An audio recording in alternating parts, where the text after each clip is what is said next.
जब राहुल गांधी वायनाड से चुनाव लड़े हैं, उनको इस बात की आशंका हो गई है कि शायद हम वहां से चुनाव हारेंगे। तो जाहिर सी बात है तब वो वायनाड ये कहकर छोड़ सकते हैं कि रायबरेली मेरी माँ की सीट है, मैं इस साथ इमोशनली कनेक्टेड हूँ, मैं छोड़ नहीं सकता, मेरी पारिवारिक सीट है। तो अमित शाह जिस ठाकुर नेता पर हाथ रख देते हैं उसको योगी जी नहीं पसंद करते, और जिसको योगी अमित शाह भी ठाकुरों के नेता हाँ है। और इमरजेंसी के बाद जब चुनाव हुआ तो राजनारायण ने फिर इनको इंदिरा गांधी को हराया। किस लोकसभा सीट पर किस मुद्दे पर चुनाव हुआ है, कहां कौन आगे है, इसको लेकर अलग अलग सीटों पर एग्जिट पोल की एक सीरीज हम चला रहे हैं। और आज इस वीडियो में जिस सीट पर हम बात करने जा रहे हैं वो सीट है रायबरेली सीट। रायबरेली सीट जो इस बार सबसे ज्यादा हॉट सीट के तौर पर थी। कांग्रेस पार्टी का हालांकि वो गढ़ रही है, पर इस बार राहुल गांधी अमेठी छोड़कर रायबरेली से चुनाव लड़े। हालांकि वो वायनाड से भी चुनाव लड़ चुके थे, दूसरी सीट उनकी रायबरेली रही। वहीं भारतीय जनता पार्टी ने अपने जो सिटिंग विधायक या यूं कहें कि एमएलसी और अपने मंत्री दिनेश प्रताप सिंह को चुनाव लड़ाया। बहुजन समाज पार्टी ने ठाकुर यादव को चुनाव लड़ाया। इन तमाम जो प्रत्याशी हैं उसके बीच में क्या समीकरण रहे, किन मुद्दों पर चुनाव हुआ, इसको लेकर हम बातचीत करेंगे। 3 वरिष्ठ पत्रकार हमारे साथ जुड़ रहे हैं। हमारे साथ वीरेंद्र सक्सेना सर हैं, हमारे साथ सुरेंद्र दुबे सर हैं और खुर्रम सर हैं। वीरेंद्र सर, सबसे पहले आपके पास आऊंगा। रायबरेली की सीट अपने आप में बड़ी सीट, हॉट सीट रही, हर बार ही रहती है, पर इस बार राहुल गांधी के जाने के बाद एक तापमान वहां का बढ़ा। आप लोग भी वहां पर गए थे, क्या स्थिति आपको समझ में आई सर? देखिए, इस पे तो पूरी दुनिया की निगाहें लगी हुई है। सीट ऐसी है और इस सीट पे सिर्फ 2019 में जब चुनाव हुआ तो रायबरेली की सीट ही कांग्रेस जो है जीत पाई थी, बाकी सारी सीटें जो है उसके हाथ से निकल गई थी। इस बार जब राहुल गांधी वायनाड से चुनाव लड़े हैं, उनको इस बात की आशंका हो गई है कि शायद हम वहां से चुनाव हारेंगे। तब वो यहाँ पर लौट के आए हैं। उन्होंने तब ये मंथन हुआ कि वो जो है अमेठी लड़े या रायबरेली लड़े। तो अमेठी शायद इसलिए नहीं गए कि उनको आहत थे कि लोगों ने मुझको वहां हरा दिया था, इसलिए वो वहां पर नहीं गए और आकर रायबरेली आए और रायबरेली में उन्होंने अपना नॉमिनेशन दाखिल किया। और क्या सर, आपको क्या लगता है, क्या डर के रायबरेली, वायनाड से डर के राहुल गांधी रायबरेली है? नहीं, ऐसा तो मुझे नहीं लगता कोई डर कर रहा है। यहाँ पर उनके सामने बहुत दिनों चल रही, बहुत पहले से बात चल रही थी कि वायनाड के अलावा कहाँ राहुल गांधी लड़ेंगे। तो अमेठी आया तो उन्होंने कहा कि मैं अगर अमेठी जीत भी जाऊंगा तो मैं अमेठी को छोड़ूंगा, मैं रिटेन नहीं करूंगा। दिक्कत यही थी कि अगर अमेठी लड़ते जीत जाते तो क्या करते, अमेठी छोड़ते कि वायनाड छोड़ते।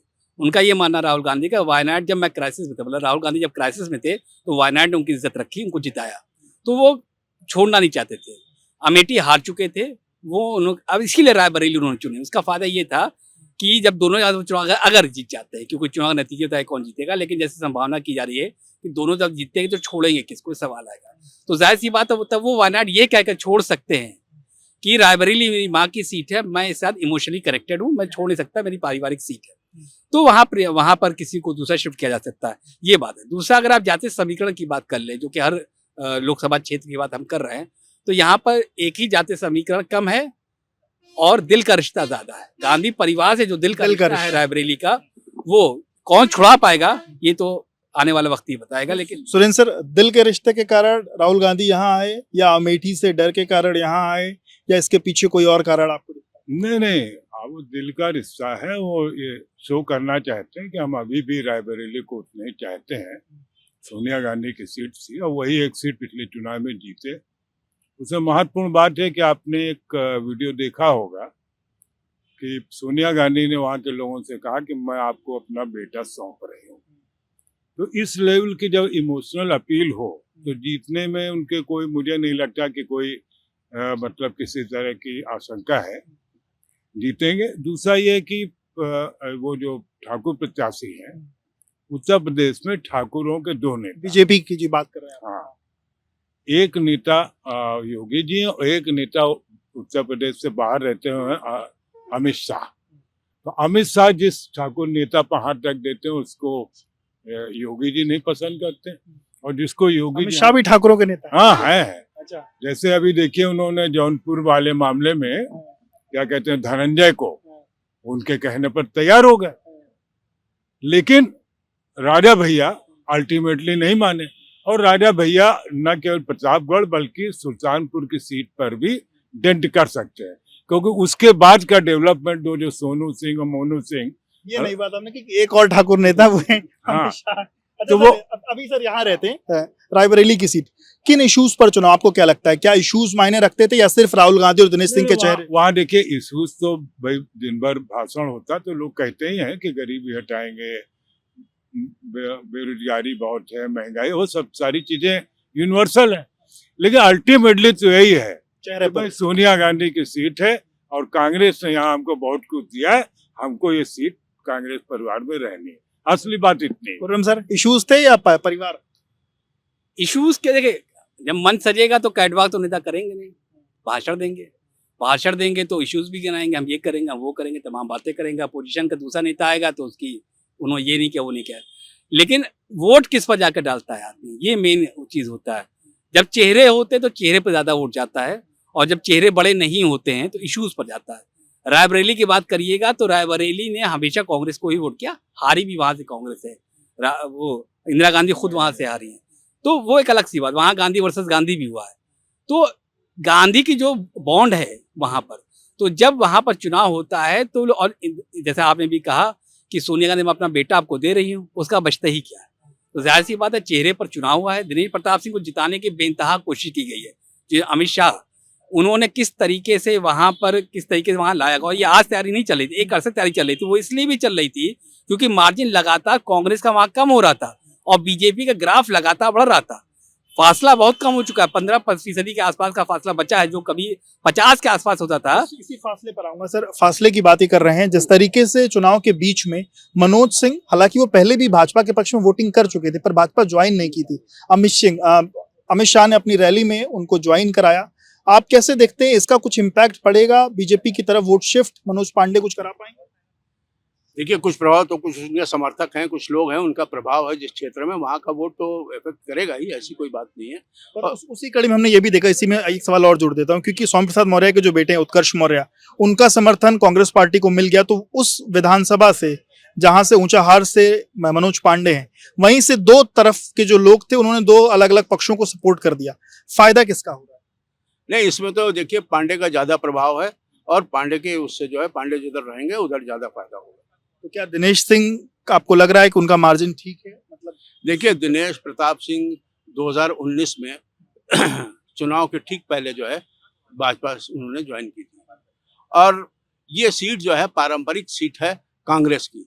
1952 से जो है ये सीट इनके पास रही है, बीच में तीन बार जो है अलग अलग रोक रहे हैं। 1952 में फिरोज गांधी यहाँ से चुनाव लड़े थे, उसके निधन के बाद एक कोई ब्रजलाल आए थे बीच में। उसके बाद 1967 से इंदिरा गांधी ने अपनी राजनीतिक पारी यहाँ से शुरू की थी, और 1971 में ये जब चुनाव जीती थी राजनारायण के खिलाफ, तो राजनारायण ने इनके खिलाफ हाईकोर्ट में धांधली का जो है मुकदमा दर्ज कराया था, और वहां से जो है इनका चुनाव अवैध घोषित कर दिया गया था। जगमोहन लाल सिन्हा जो जज थे उन्होंने किया था, जिससे जो है सारा माहौल जो है खड़बड़ा गया था, और इन्होंने सुप्रीम कोर्ट में गुहार लगाई, वहां भी सुनवाई नहीं हुई, तब इन्होंने इमरजेंसी थोप दी यहाँ पर।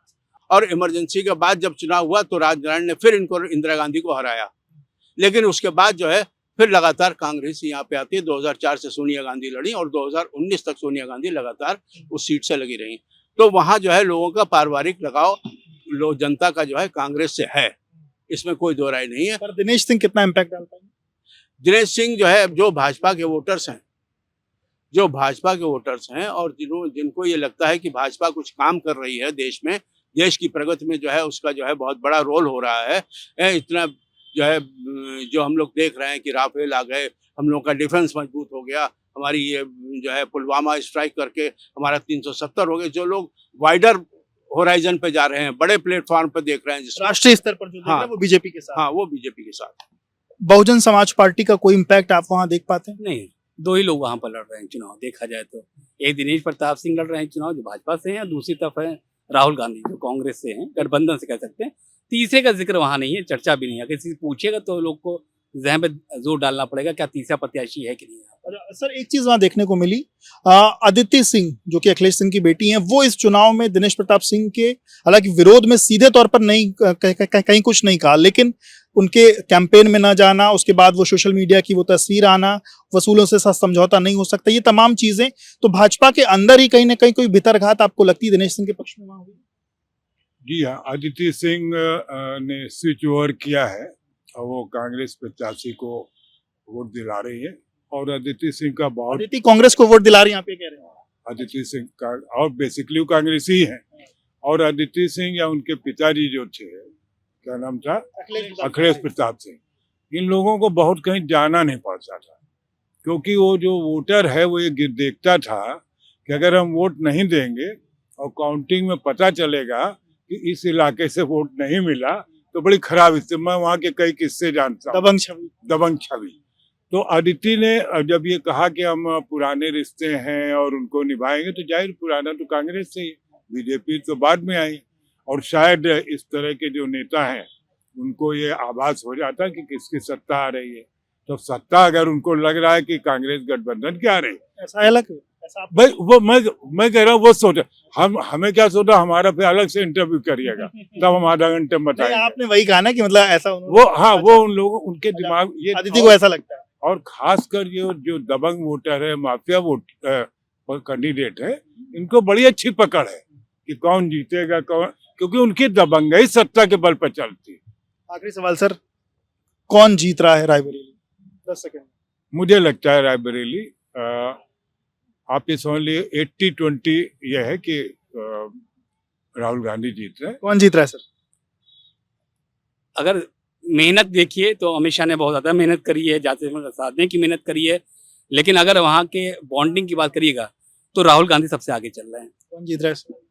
सर वहाँ जो सोनिया गांधी ने मार्मिक अपील की है और जो उनका नाता है, वो मुझे लगता है कि जनता जो है एक बार फिर से जो है राहुल गांधी को वोट देने जा रही है। बिल्कुल, तो आपने रायबरेली सीट का एग्जिट पोल देखा और इसमें जो तीनों पत्रकार हैं उनका मत राहुल गांधी की तरफ। हालांकि सब ये बात मान रहे हैं कि भाजपा ने कड़ी मेहनत करी, अमित शाह ने कड़ी मेहनत करी है, अलग अलग समीकरण बैठाए गए हैं, पर फिर भी जो एक बहुतायत में जो लोग हैं वो अपना जो पुराना जुड़ाव है कांग्रेस पार्टी के साथ, उसी के साथ वापस जाते हुए दिख रहे हैं।